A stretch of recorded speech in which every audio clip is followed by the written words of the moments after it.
No estúdio rap de hoje, Luiz Fernando Capel Dávila, mas ninguém conhece ele por esse nome. Aqui no estúdio rap, Zaca Capel, tudo bem? Tudo bem. Cara, que legal que você está aqui com a gente para falar de vários trabalhos e falar um pouco da sua vida, porque, todo mundo te confunde, fala, pô, como assim você chama Luiz Fernando? Então, foi até uma história um tanto quanto engraçada, assim, ó. Começou por um apelido do meu pai de zoeira quando eu era criança, chamando, Zeca Bola, Zacarias, porque eu era meio gordinho quando era criança. E aí começou meio que nessa brincadeira e meus amigos começaram a ouvir, começaram a me chamar, brincar no apelido que meu pai tinha começado. E aí depois, quando eu tinha uns 7, 8 anos, veio o High School Musical na TV. Uhum. E aí foi aquela febre, High School Musical, Zac Efron. E aí na época eu tinha aquele cabelo de Justin Bieber, tipo meio loirinho, assim. E aí os caras começaram a comparar. E aí virou zoação na escola, Zac Efron, e virou Zac, depois do Zaca. Então foi fases, E aí depois assim, foi esse nome. fases, mas o Zaca foi o que se manteve. Tá, mas eu ouvi dizer que, na verdade, esse nome foi você que se deu, assim, porque você tinha vários apelidos quando você era pequeno, Tinha não é muito isso? apelido e não tinha nenhum apelido que eu gostava. E começaram a me chamar tanto de Zaca, ficou tão comum na minha família esse apelido, que era um apelido meio carinhoso, né? E aí eu parei de ligar, eu comecei a falar, não, então, me chamam de Zaca, eu sou Zaca. Me chamavam de Zaca, eu respondia. E aí acabou que tomou até foi meio estranho isso, pensar que meu nome é Luiz Fernando. Se me chamarem na rua Luiz Fernando, Você não sabe quem é? eu vou esperar de chamar 2 vezes, assim. Bom, Zaca, você é músico, compositor, só que você só tem 17 anos e já está pronto para gravar o primeiro álbum, né? Deixa eu entender melhor, assim, como que você veio parar em Alphaville? Você nasceu onde? Eu nasci em Porto Alegre, no Rio Grande do Sul. Uhum. E eu me mudei para o Rio de Janeiro com 7 anos. Fiquei no Rio até os 13. Então eu meio que cresci no Rio. Então foi aquela coisa meio que, eu sempre quis ter uma banda, sempre adorei música, mas como meus pais se mudavam bastante, eu nunca consegui, ter aqueles melhores amigos que eu pudesse me encontrar todo dia, fazer som e tocar e escrever música. Então, normalmente, o que acontece muito nos Estados Unidos, das pessoas se conhecerem na escola, ter aquela relação de conhecer tudo junto, como banda, que normalmente acontece, eu não tive. Junto, Então, né? sempre tive essa vontade de, eu preciso começar a botar minhas ideias no papel, começar a escrever minhas músicas, tirar só aquela vontade de fazer a coisa. A vontade de ser músico, ela veio desde que eu tinha 3, 4 anos, quando eu descobri um CD da formatura da minha mãe. Tinha a música de todos os formandos que estavam entrando para se formar. E eu acho que um ou 2 formandos antes da minha mãe entrou com o Twist and Shout, que é uma música dos Beatles, clássica. E quando eu ouvi aquilo com uns 4 anos, eu tive aquele start, assim, isso é diferente. Isso me despertou um sentimento que eu nunca tinha sentido com nada, com nenhum desenho, com nenhum filme na TV, com nada. E aí eu eu fiquei obcecado pelos Beatles. Comecei com 5 anos a comprar CD dos Beatles. Enquanto meus amigos gastavam dinheiro com Pokémon, com aquelas coisas de molequinho mesmo, eu gastava dinheiro com CD dos Beatles, querendo só conhecer mais o lance da música. Quando começou isso, foi meio que automático. Comecei a fazer aula de guitarra, aula de violão, comecei a querer cantar, que é uma coisa que eu não conseguia projetar minha voz muito bem antes, e aí eu comecei a fazer aula, queria melhorar com isso. E aí foi meio que natural. Com 13 anos eu comecei já a escrever minhas próprias músicas pensando em querer ser músico, já com foco de um dia querer lançar as músicas. E pelo fato de aqui não ter muito essa cultura banda de garagem, essa coisa de você conhecer os amigos na escola e ter aquele seu grupo, que é a sua banda, que você cresceu junto, passando por todas aquelas experiências, sabe, de adolescência. Como eu nunca tive isso, eu sempre tive essa vontade de, eu preciso pegar minhas ideias, minhas músicas, achar a pessoa certa para conseguir solidificar uma banda, né? A gente começar a ensaiar, começar a tentar fazer show.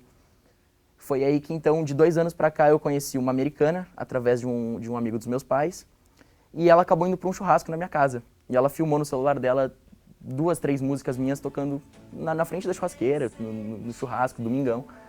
E aí acabou que ela mandou para esse amigo dela, que é dono de um estúdio em Santa Bárbara, na Califórnia, e ele disse, adorei as músicas, vem aqui, vamos mostrar, vamos ver o que a gente pode fazer. E aí eu fui para lá para conhecer eles. E aí nisso que eu fui para lá, eu tava visando um projeto solo, tava com as músicas já meio que engatinhadas, já tava tudo pronto. E aí eu acabei conhecendo o Brandon.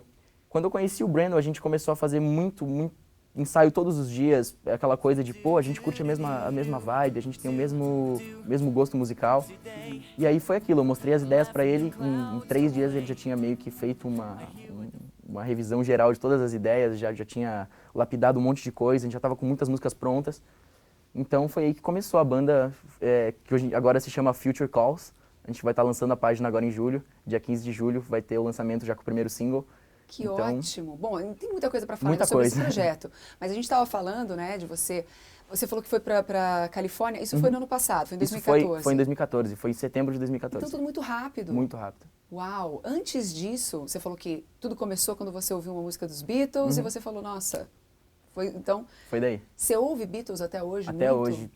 Acho que diariamente até. O que mais não você tem ouve? como, eu não consigo enjoar dos Beatles.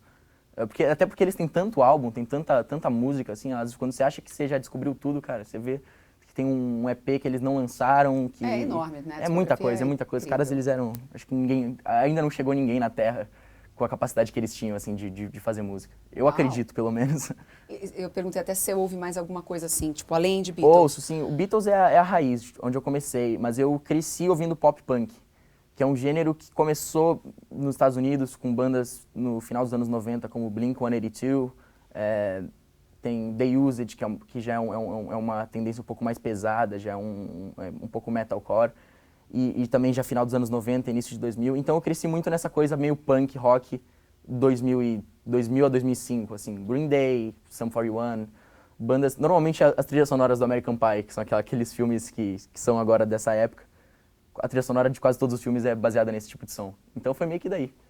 Aí que veio o interesse de querer ter uma guitarra elétrica, de querer botar mais peso, mais distorção no som, aquela coisa mais punk mesmo. Legal. Bom, no começo do papo a gente começou a falar como que você caiu aqui em Alphaville. Então, só para a gente recapitular e eu entender melhor, você nasceu no Sul. Nasci no Sul, Porto mas Alegre. Você morou um bom tempo no Rio. Aí você veio para Alphaville por quê? Seus Trabalho, pais vieram? Por trabalho dos meus pais. Entendi. Há quanto tempo você está em Alphaville? Eu tô desde 2013, 2011. 2011. E como é, assim, trabalhar com música aqui? Aqui, pro gênero de música que eu sempre tive tentando fazer, é bem difícil. É muito difícil porque eu acho que não é todo mundo que fala inglês e que tem interesse de aprender a língua. Então, eu acho que muita gente aqui está acostumado com o som popular brasileiro, que é em português. E eu nunca me identifiquei muito com a música nacional, com o gênero de música nacional. Mas você tem composições em português? A gente já até falou um pouco sobre isso. Tenho pelo fato de eu ser brasileiro também. Eu não queria ter aquela coisa, o cara é brasileiro, mas ele fica tentando ser americano, só cantando inglês. Claro que não, eu tenho que representar de onde eu vim. Mas ao mesmo tempo, claro, a gente é uma banda de rock, de pop punk, que foi formada fora, então, querendo ou não, a gente tem que ir mais um pouco pro inglês, para não menosprezar o resto do mundo inteiro, né? Porque, pô, em quantos lugares no mundo se fala inglês, né? Fato. Muito... Agora, como é que é a sua relação assim, com seus colegas? Porque você tá no colégio, certo? Não, na verdade eu parei de estudar por conta do projeto. Okay. Então agora é foco total na gravação do EP. A gente vai ter toda a campanha de lançamento, vídeo, bastidores. Depois que tiver tudo isso lançado, eu já vou fazer um supletivo e vou me formar. Finalmente, eu preciso tirar esse peso da consciência também. Mas foi necessário parar agora? É só uma pausa, né? Por enquanto. Não tem como me dedicar em me inspirar, em fazer música, estudando química e física. Não tem como botar as duas coisas na cabeça, é uma ou outra. Ok, conta um pouquinho sobre a sua rotina, então. Essa rotina maluca agora, que é totalmente dedicada à música. Como que é? Minha rotina é, basicamente, malhar de manhã, para sempre, claro, aquela motivação pessoal diária que tem que ter, até para poder estar bem para fazer música. Depois exercício de voz, exercício na guitarra. Eu fico, às vezes, horas no meu quarto só tocando guitarra, tirando músicas de bandas que eu gosto, por diversão mesmo. Mas na maior parte do tempo é assim, eu vejo um filme, tô com o violão tocando, às vezes vem uma ideia que eu gostei muito, eu já largo o filme, já vou pro gravador, já vou gravar. Então é meio que espontâneo. Eu tô meio que disponível o dia inteiro para poder criar o máximo que eu puder agora. A gente está falando bastante de estúdio, da sua rotina e tal, mas você já subiu no palco? Já. Quando foi a primeira vez que você pisou no palco e qual foi a sensação? Assim? A primeira vez que eu pisei num palco eu tinha 10 anos, foi em 2008, e foi no show de talentos da minha escola, tinha 500 pessoas no auditório. E você estava no Rio? Eu estava no Rio de Janeiro. Tá. Foi no Teatro Suassuna, no Colégio Anglo-Americano. E, cara, aquilo nunca vou me esquecer, porque assim, eu lembro que eu acordei muito cedo naquele dia, estava nervosaço, fui pra escola, passei o dia inteiro, o recreio inteiro falando com os meus amigos, que eu tive que formar uma banda na escola pro projeto, pro festival. Então, eu era o único que tocava, eu tinha um amigo que o pai dele era produtor musical, na verdade, e tinha uma bateria num dos quartos da casa. E aí ele começou a ensaiar na bateria, aprendeu o básico para poder tocar música, e a gente começou a ensaiar. Então eu meio que peguei meus melhores amigos e falei, cara, agora vocês vão estar numa banda. Aprende a tocar. Vamos lá, faz a assim. única obrigação era aprender a tocar. E aí eles aprenderam a tocar, a gente ensaiou por umas 2, 3 semanas, e aí chegou o dia. E era muito engraçado, né? Era aqueles menininhos, assim, desse tamanho, usando paletó, blazer, all-star rasgado, sabe? Tipo aquela coisa, achando que tava num show mesmo. E aí a gente foi, eu nem me lembro, eu tava tão nervoso, eu tava enjoado até, cheguei, toquei, eu lembro que pulei, até tem vídeo, tem registro disso, tá no YouTube. Boa, a gente vai mostrar. Tá no YouTube. E foi meio que nisso, foi aquele sentimento de, putz, eu não sei bem o que eu tô fazendo, mas parece, o sentimento é de que alguma coisa tá certa, é isso. É isso. É isso, é isso. Você também você chegou a tocar ou você, na verdade, teve um contato com o Jack Johnson? Não, eu tive contato, nunca toquei com ele, mas eu conheci ele, tive a oportunidade de ir em Florianópolis, quando ele veio pro Brasil, eu consegui o contato com o primo dele, que trabalha junto com ele, através desse estúdio, Playback Recording Studio, em Santa Bárbara. Uhum. Então, quando o Jack veio pro Brasil, eu liguei pro Tucker, que é o dono do estúdio, através dessa amiga da minha mãe, e eu preciso parar de fazer referência e olhar pra lá, porque eu esqueço que eles não estão na entrevista. Não tem problema, tem uma galera aqui assistindo a gente. Tá tudo certo. Vamos lá. Então, a gente fez o contato, eu soube que ele ia tocar no Brasil e eu falei, putz, agora eu preciso, ainda mais agora que a gente conhece o canal onde ele grava todos os CDs dele, a gente precisa tentar ir atrás, conhecer o cara. Uhum. Aí essa amiga da minha mãe veio pro Brasil, trouxe o cartão de trabalho do Playback e apresentou pro segurança na hora do show, já tinha falado com o primo dele, e o segurança deixou a gente entrar. Que maravilha! E aí, pô, aquela vibe de backstage, todo mundo carregando equipamento, sobe no palco, monta a bateria. Você falou, tô em casa. Eu falei, nossa, eu preciso estar aqui daqui a alguns anos, eu preciso estar passando por isso. Porque você também curte o estilo totalmente. Total, Jack né? Johnson até reflete muito no som que a gente está fazendo. Isso, porque é um lance praia, não quero largar isso, é um lance muito Brasil, né, surf, toda essa coisa, energia positiva que tem aqui. E que a gente quer trazer pro som, mas ao mesmo tempo não deixar de trazer o lance pop, punk, que é o de lá, que a gente gosta. Mas, voltando ao Jack Johnson, eu entrei no backstage, tava aquela correria e tal, e eu vi meio que um crachá escrito Backstage JJ. E eu fiquei pensando, putz, algo me disse que aquilo ali é onde o Jack Johnson tá, né? E aí eu olhei pro backstage, a porta tava meio que semi-aberta, assim. E eu olhei pra Anne, que era amiga da minha mãe, e falei, Anne, será que é ali? Ela disse, vamos lá, né, vamos descobrir. Quando a gente tava indo em direção ao camarim, abriu a porta e tava ele. E aí ele disse, você que é o menino brasileiro que veio me conhecer?